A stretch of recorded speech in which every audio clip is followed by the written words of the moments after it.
Boa noite, doutora Eveline. Seja bem-vinda ao Repórter 98.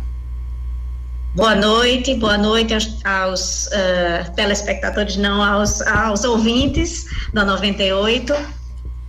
É um prazer estar aqui com vocês. Prazer a senhora disponibilizar seu tempo para esclarecer o nosso ouvinte e o nosso espectador do YouTube um tema que, sem dúvida, é o tema do momento, a questão das vacinas e, notadamente, a vacina de Oxford, né?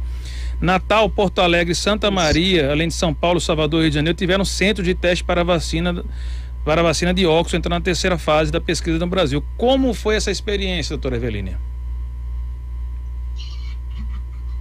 Foi uma experiência, foi um desafio, um grande desafio, né? Trabalhar com nós já tínhamos experiências anteriores com estudos de fase 3 em vacinas, principalmente contra a dengue, aqui mesmo em Natal, nosso centro de pesquisas tem mais de 10 anos de funcionamento, enfrentar o desafio de incluir 1.523 voluntários, tentar manter distanciamento social durante a inclusão, cumprir todas as etapas exigidas pela regulação brasileira e internacional relacionadas à pesquisa clínica, realmente foi um grande desafio e nós estamos conseguindo, junto com a nossa equipe, maravilhosa equipe, estamos conseguindo cumprir com louvor. Doutora Eveline, boa noite, aqui é Danilo Sá falando. Quando é que a senhora acredita que a gente vai ter a vacina de Oxford aqui no Brasil, aqui no Rio Grande do Norte? Quando é que finalmente vai chegar a vacina de Oxford? Boa noite, Danilo. Veja bem, existem tratativas aí do governo federal, realmente houve um atraso. A AstraZeneca deveria ter encaminhado o IFA para a Fiocruz desde novembro. Houve um atraso no encaminhamento desse produto, né, desse princípio ativo, mas diante desse atraso, o governo federal pactuou a vinda desses 2 milhões de doses de vacinas do Instituto Serum da Índia. Todos nós sabemos, é público e notório, que houve também um atraso da vinda dessas vacinas, mas nós estamos esperando que o governo consiga viabilizar a vinda dessas vacinas ainda nesta semana. Eu tenho bastante esperança que a gente consiga trazer essas vacinas essa semana, quer dizer, o governo federal, né? Nós não temos nada a ver com isso, nós estamos capitaneando aqui a pesquisa clínica.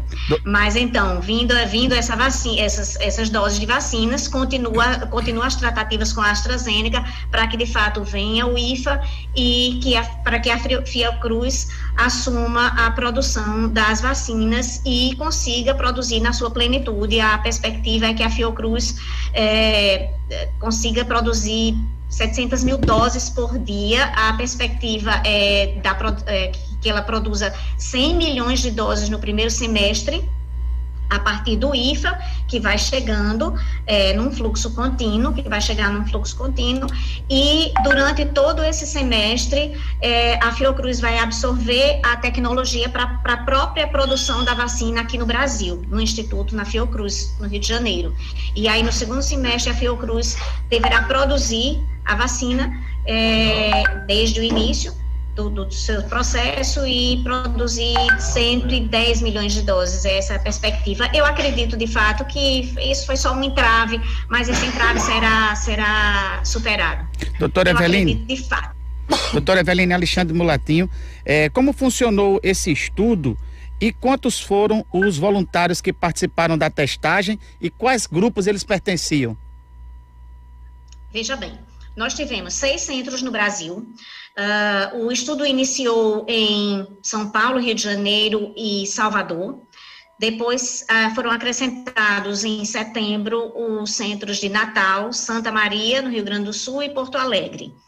Nós incluímos no Brasil 10 mil voluntários. Aqui em Natal, nós incluímos 1.523 voluntários, tá? Nós priorizamos profissionais de saúde, mas não deixamos de incluir outros voluntários que não profissionais de saúde. Como critérios de exclusão, nós excluíamos gestantes, naturalmente, pessoas abaixo de 18 anos que não foram testadas para nenhuma das vacinas disponíveis hoje no mundo, e isso é praxe na pesquisa clínica, na verdade, está dentro da regulamentação da pesquisa clínica. Nenhum produto, inicialmente, ele não é testado em gestantes nem em crianças, só numa fase posterior. Certamente, agora, nós já sabemos que existem protocolos já em andamento para se implementar os estudos em menores de 18 anos, agora em 2021.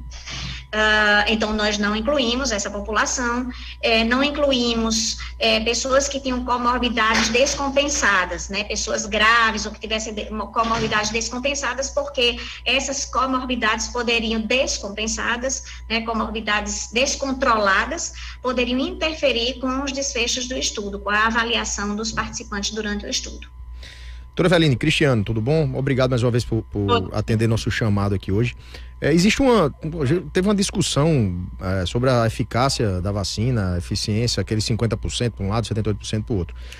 O que realmente significa esses 50% ou os 70% da vacina de Oxford, por exemplo?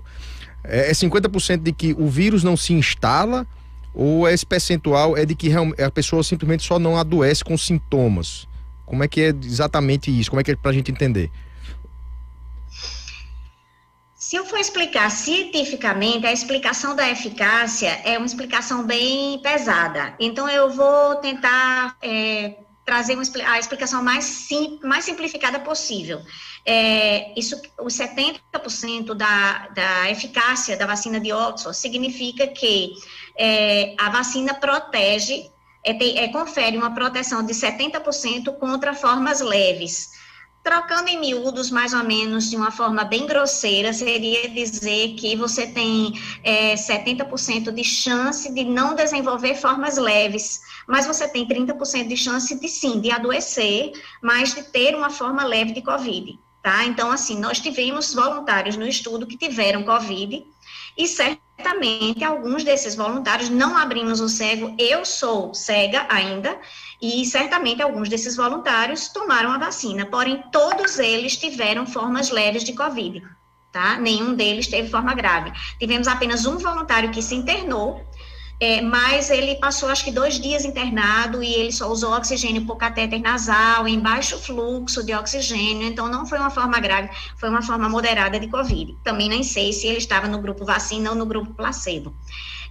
A vacina se mostrou 100% eficaz contra formas graves, o que significa que nenhuma pessoa que tomar a vacina, pelo menos até agora é o que se demonstra nos estudos, nenhuma pessoa que tomou a vacina, né, no mundo inteiro, nem no Brasil, nem no Reino Unido, nem na África do Sul, nenhum voluntário que tomou a vacina teve caso de Covid grave. Ninguém morreu por Covid, ninguém teve Covid grave, ninguém se hospitalizou e foi entubado. Houve, sim, casos de Covid, mas, porém, leves. Então, é isso que significa os 70%. Já a Coronavac, que é outra vacina que foi licenciada para uso emergencial no país, demonstrou uma eficácia de 50% para casos leves, mas também uma eficácia de 100% para casos graves. Ou seja, não houve nenhum caso grave nas pessoas que tomaram Coronavac. Ou seja, doutora Eveline, a senhora recomenda a vacinação de olhos fechados? Totalmente. Totalmente. Tô louca para me vacinar. Carta para 2, doutora Eveline. Já tive e tô louco para me vacinar. E tem gente aqui na mesa que não quer tomar vacina de jeito nenhum. A senhora acredita um negócio desse? A luz da sua entrevista, eu espero inspirar aqui alguns membros da mesa, viu, doutora Eveline? Alguns membros não. Mas profundamente eu espero mesmo. Eu estou louca para me vacinar. Eu não me vacinei ainda porque, como investigadora do estudo, eu não posso me vacinar, não pude me vacinar pelo estudo. Só os voluntários. Então, nenhuma das pessoas que trabalhou na equipe do estudo não puderam se vacinar dentro do âmbito do estudo. É exatamente para que as avaliações sejam absolutamente imparciais, é assim que funciona a pesquisa clínica. Mas essas vacinas têm se demonstrado absolutamente seguras. A metodologia segundo a qual essas vacinas foram desenvolvidas são metodologias já conhecidas, tá certo? A plataforma da Shadox, da vacina de Oxford, é uma plataforma, por engenharia genética, mas é uma plataforma muito bem estabelecida, já foi utilizada em outras vacinas, ela é segura, e também, como também a Coronavac, ela foi desenvolvida através da inativação do vírus, então é um vírus morto, absolutamente inativado. Então, não são vacinas absolutamente seguras, é a única arma que nós temos para prevenir Covid. Não existe medicação nenhuma que previna Covid, e não existe nenhuma medicação até hoje com eficácia comprovada que trate, que tenha ação comprovada sobre o SARS-CoV-2. Então, hoje nós temos uma arma fantástica que é a vacina. Meus amigos, depois da água potável, a vacina é o melhor meio para se prevenir doenças infecciosas. Então, nós precisamos aproveitar esse momento, precisamos vacinar mais de 70% da nossa população, para que a gente consiga coibir a circulação desse vírus do país. É extremamente necessário, precisamos estimular a vacinação é segura. Doutora Eveline, algumas pessoas têm a seguinte dúvida: como as vacinas são em 2 doses, né? Eu escutei essa pergunta em alguns lugares e as pessoas querem saber, para esclarecimento, claro, a gente já sabe mais ou menos, se ela pode tomar, a pessoa tomou a primeira dose da Coronavac, por exemplo, que chegou agora pelo SUS. Aí chegou disponibilizado no mercado privado, vamos dar um exemplo, que as clínicas começaram a disponibilizar a vacina para Covid-19 e ela quis se adiantar, em vez de esperar a segunda dose da Coronavac, ela já pegou uma segunda dose de outra vacina ou resolveu usar outra vacina que chegou no sistema privado que ela confia mais. Quais as consequências disso? Pode, não pode? Certamente não pode, mas qual seria a consequência disso? Cristiano, muito boa sua pergunta. Veja bem, nós desestimulamos essa prática veementemente, desestimulamos essa prática, tá certo? Tomou a primeira dose de uma vacina, vai tomar a segunda dose da mesma vacina. Inclusive, uma ex-aluna minha acabou de mandar um WhatsApp para mim, e eu já recebi essa pergunta outras vezes também. Mandou um WhatsApp para mim perguntando se ela poderia tomar a Coronavac e depois tomar a segunda dose aqui da Shadox, ou se a gente não quebrou ainda o cego, a gente ainda está aguardando a autorização do Comitê de Ética para quebrar o cego, e se ela tomou a Shadox conosco, se ela foi do grupo vacina, se ela pode agora tomar a Coronavac. Nós desestimulamos, tá? Por quê? Porque não existe nenhum estudo até o momento no mundo comprovando a eficácia e a segurança de se tomar 2 vacinas de metodologias diferentes contra a Covid-19. Então, nós não sabemos no que isso pode dar, né? Se realmente isso pode resultar em eventos, em reações graves. Pode até resultar em reações graves, porque você está mexendo com o sistema imunológico por caminhos diferentes, né? Com metodologias diferentes. Então, é absolutamente desaconselhável se tomar uma vacina de uma metodologia, ou mesmo que sejam da mesma metodologia, mas de 2 empresas diferentes, a gente desaconselha, principalmente de metodologias diferentes. Não sabemos quais seriam as repercussões disso com relação à segurança e também não sabemos com relação à eficácia. Seria uma falácia dizer que eu posso somar a eficácia da Coronavac 50% com mais 70% vai dar mais de 100%, então eu vou ter 100%. Não, absolutamente não é assim que funciona. Não é assim que funciona. Então, não tem como somar as 2 eficácias. Começou com a vacina, termina com a mesma vacina. E é importante também tomar as 2 doses. Eu quero só concluir esse raciocínio. É muito importante tomar as 2 doses. Com a Shadox, a vacina de Oxford, nós observamos que após 22 dias da primeira dose, a gente já consegue alcançar a eficácia de 70%. Porém, a segunda dose ela é importante para sedimentar, para dar um plus, digamos assim, dar um reforço. Efetivamente é um reforço mesmo nessa imunidade e para manter essa imunidade mais sustentada por mais tempo. Então, as 2 doses são fundamentais. Doutora Eveline, existe algum grupo que não é recomendável tomar a vacina? Por exemplo, as grávidas, elas podem tomar a vacina? A pesquisa atingiu esse setor? Antes de você, só antes de responder sua pergunta, só uma palavrinha que o Cristiano comentou alguma coisa a respeito das clínicas privadas.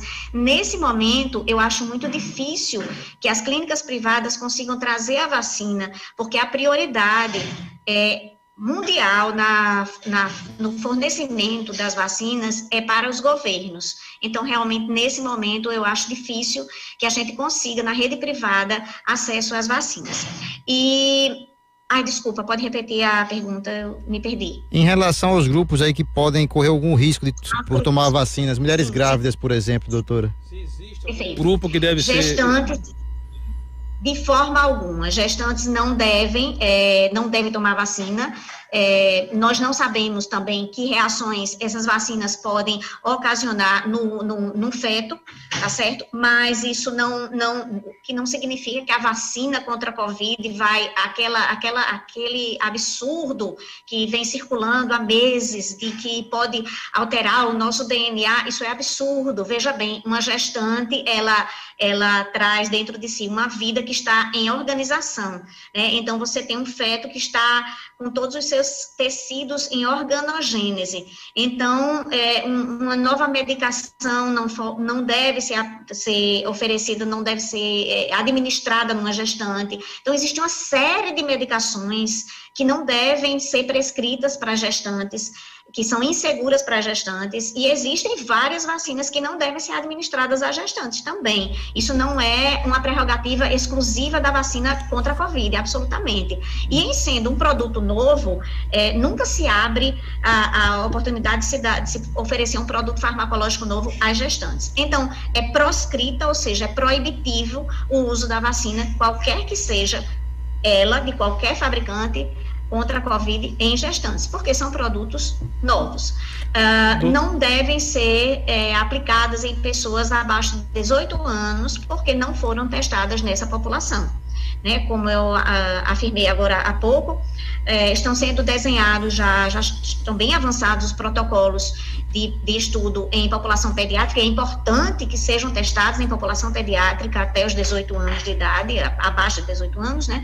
É importante que sejam testadas. As crianças, embora tenham uma frequência muito menor de Covid, mas têm e podem fazer quadros graves também, embora tenham uma frequência menor do que os idosos e as pessoas com comorbidades, mas podem desenvolver quadros graves. E são veiculadores do vírus também. Então, crianças, gestantes não podem tomar vacina. Lactantes, doutor, também. Com relação aos portadores de câncer, de imunodeficiências, não há nenhum problema para a Coronavac. A Coronavac é uma vacina inativada e ela pode ser aplicada nessa população de pessoas imunodeficientes. E no caso, como foi a pergunta de Cristiano, doutora Evelina, aqui, a pergunta também da Silva Luiz: e quem está amamentando pode tomar vacina? Nós desaconselhamos, ela não é proibida, não é proscrita, mas desaconselhamos a vacinação em nutrizes. Perfeito. Gostaria de agradecer demais a atenção e a participação da doutora Eveline Pípolo aqui conosco no Repórter 98. Microfone para suas despedidas, doutora. Eu que agradeço e lembro a todos que, mesmo após a vacinação, todos nós, toda a população deverá manter as práticas que já vêm sendo utilizadas para evitar a infecção pelo Covid, pelo coronavírus, pelo SARS-CoV-2, quais sejam distanciamento social, uso de máscara, uso de álcool gel, higienização das mãos. Então, todas essas medidas devem ser mantidas, pelo menos até que nós consigamos atingir uma cobertura vacinal acima de 70% da população. tá certo? É super importante, é fundamental. Lembrar a todos que as armas que nós temos são essas: distanciamento social, uso de máscara, higienização de mãos e agora a vacina. Temos que festejar a vacina, temos que comparecer em massa na vacinação, precisamos nos vacinar, por favor, não tenham medo, a vacina é segura, as nossas vacinas são seguras. Então vamos nos vacinar sim, todos nós. Muito obrigado, doutora Edilene. É a única arma farmacológica que nós temos. Muito obrigado por sua atenção e o recado está claro, dado, e concordo plenamente com ele, viu? Vamos em frente.